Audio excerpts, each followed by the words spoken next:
নমস্কার বন্ধুরা, আবার চলে এসেছি দিদি রান্নাঘরে। আজকে একটা রান্না করব, খুব সাধারণ রান্না, কিন্তু একটু অন্যভাবে করব। হয়তো বা সবাই করে, এটা আমার মামা বাড়িতে খুব করতো, ছোটোবেলায় দেখতাম, দারুণ লাগে খেতে। ডিম সেদ্ধ করে এরকম হাফ হাফ করে সব ডিমগুলো কেটে নিয়েছি, আর ওটার জন্য একটু বেটার বানিয়েছি। চাল আর ডাল ভিজিয়ে রেখেছিলাম, ওটাকে মিক্সিতে পেস্ট করে, মিক্সিতে না সরি অল্প তো পাটায় বেটে নেওয়া হয়েছে। আর এটা মধ্যে নুন আর হলুদ দেওয়া হয়েছে। তার জন্য আর মশলা লাগবে একটু জিরে বাটা, একটু ধনে বাটা, একটু আদা বাটা, একটু লঙ্কা বাটা, একটা পেঁয়াজ কুচানো, 1 কোয়া রসুন কুচানো, আলু, তেজপাতা, আর ফোড়নে লাগবে গোটা জিরা। তো কীভাবে করি পাশে থাকুন। কড়াই গরম হয়ে গেছে, এখন আমি কড়াইতে তেল দিব।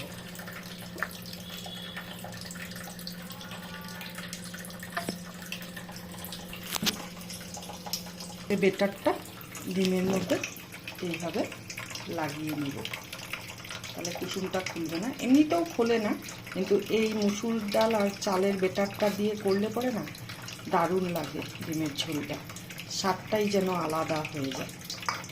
সবার খাওয়া দাওয়ার স্টাইল তো এক না, তবে আমার ভালো লাগে। আমার গোটা গোটা ডিম রান্না করার চেয়ে এরকম ঝোল করলে দারুণ লাগে।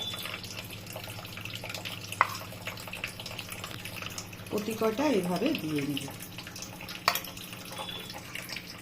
প্রতি কয়টা দেওয়া হয়ে গেলে এভাবে, এই একইভাবে সবগুলো দিয়েছি। এখন কড়াই গরম হয়ে গেছে, এখন আমাকে ভাজতে হবে।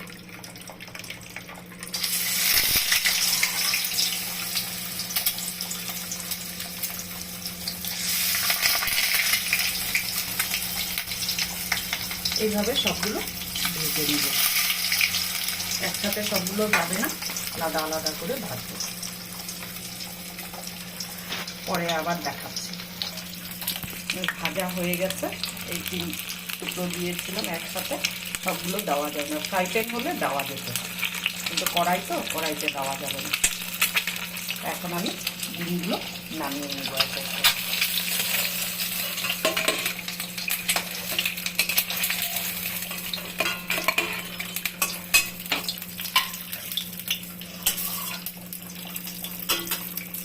আবারও সব ভাজবো এরকম করে করে। আমি 4টা ডিম করছি, কিন্তু আমরা 4টা লোক, কিন্তু আমি 4টা ডিম করছি।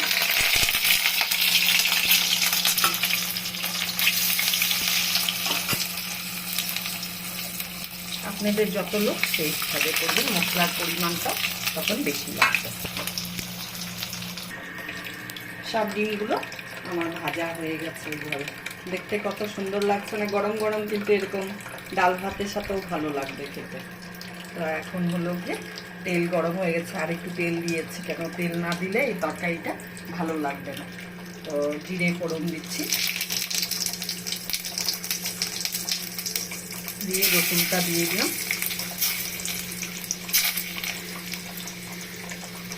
দিয়ে এখন পেঁয়াজটাও দিয়ে দিলাম।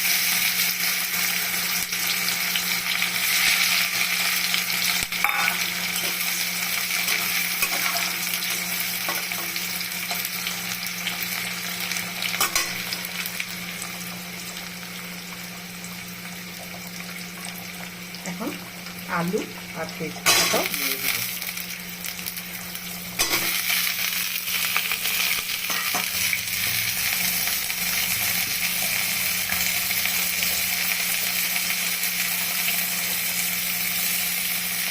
সামান্য একটু নুন, সামান্য একটু হলুদ দিয়ে আলুটাকে সুন্দর করে ভাজবো, ঢাকা দিয়ে সুন্দর করে। আলুটা যাতে সেদ্ধও হয় আর ভাজাটাও যাতে ভালো হয়।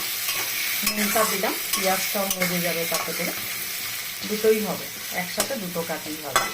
তা এখন আমি চাপা ঢাকা দিয়ে দিই, আর গ্যাসের ফ্লেমটাকে আর একটু বাড়িয়ে দিব হালকা।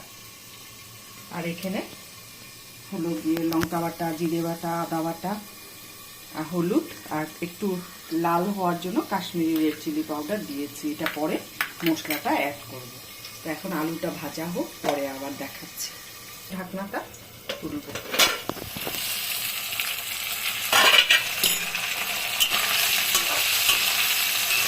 পেঁয়াজটাও ভাজা হয়ে গেছে সুন্দর, আর আলুটাও ভাজা হচ্ছে একই সাথে।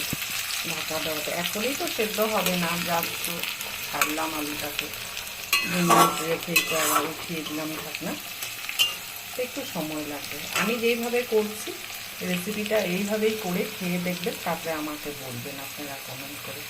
আমি তো বলেই যাই, আপনারা হয়তো আমার ভিডিও পুরো দেখেন না।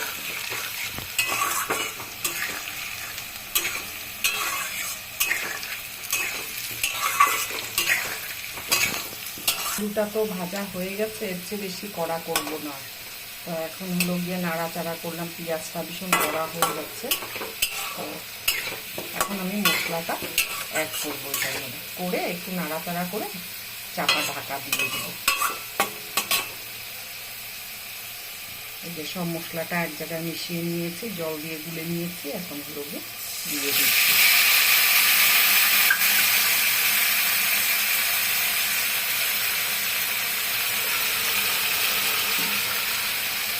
মশলাটা ধুয়ে বাকিটা ধুয়ে আর একটু জল দিয়ে দিলাম। এখন একটু নাড়াচাড়া করবো, করে নিয়ে সুন্দর করে কষাবো, কষানোটাই মেন এটা। তারপরে ঢাকা দিয়ে দেবো, সুন্দর আলুটাও সেদ্ধ হবে আর মশলাটাও এসে হবে, একটু শুকাবে। গ্যাসের আঁচটাকে কমিয়ে দেবো, এত আঁচ রাখবো না, একদম কম আঁচে রান্নাটা এখন করবো। ঢাকনাটা তুলে দেখি জলটা পুরো মোটামুটি শুকিয়ে গেছে আর আলুগুলো সেদ্ধ হয়ে গেছে। এখন এই অবস্থা একটু কষাবো আরো ভালো করে, নাড়াচাড়া করবো।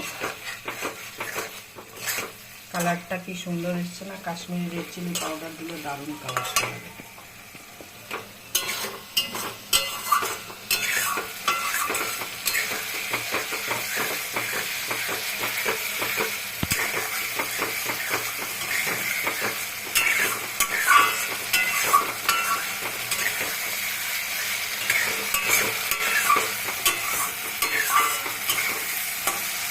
সময় নাড়াচাড়া করে তারপরে জল দেবো।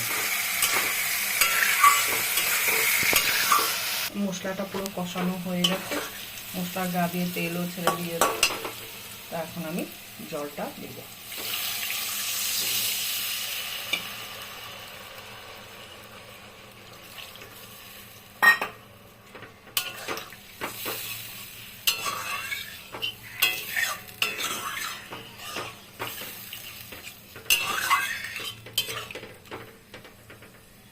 এখন একটু গ্যাসের আঁচটাকে বাড়িয়ে দিব, হালকা বাড়াবো, মিডিয়াম ফ্লেমে রাখবো, রেখে ঝোলটাকে পুরো ফুটাবো, তারপরে ডিম দিয়ে আর গরম মশলা দিয়ে নামিয়ে নেব। এখন গ্যাসের আঁচটাকে বাড়িয়ে দিলাম আর ঢাকনাটা তুলে দেব।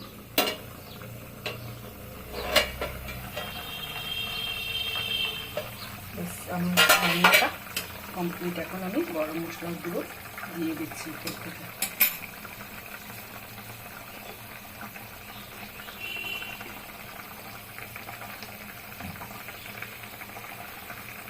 এটুকু ঝোল লাগবেই।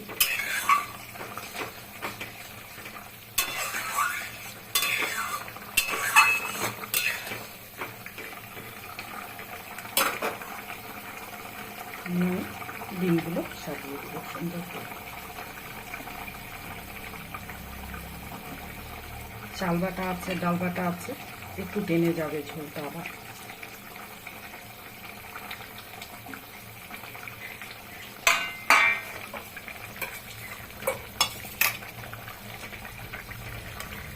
তো আমার রান্নাটা, ডিমের ঝোলের রান্নাটা হয়ে গেল। তো এখন আমি গ্যাসটা অফ করে দিব, রান্না কমপ্লিট। তো আমার রান্নাটা কেমন লাগলো আপনারা অবশ্যই কমেন্ট করে বলবেন। ভালো লাগলেও বলবেন, আমি সবসময় বলি শেখার আছে আমার, যদি খারাপ হয় তো কমেন্ট করে অবশ্যই বলবেন। আর আমি যেইভাবেই রান্না, আপনারাও সেমভাবে রান্না করে খেয়ে একবার শুধু আমাকে বলবেন যে কেমন লাগে। তো এটা আমার ছোটোবেলাকার রান্না, আমি দেখে এসছি, আমার মামা বাড়িতে করতো, সেই রান্নাটাই আজকে করলাম। তো রাখছি ভিডিওটা, ভালো লাগলে লাইক, কমেন্ট, শেয়ার করবেন। আর পাশে দেওয়া বেল আইকনটা যদি অল করে রাখেন, সবসময় নোটিফিকেশন ঢুকে যাবে। পুরানো বন্ধুদেরকে বলছি আর নতুন বন্ধুদেরকে বলছি চ্যানেলটাকে সাবস্ক্রাইব করে দিও। তো টাটা।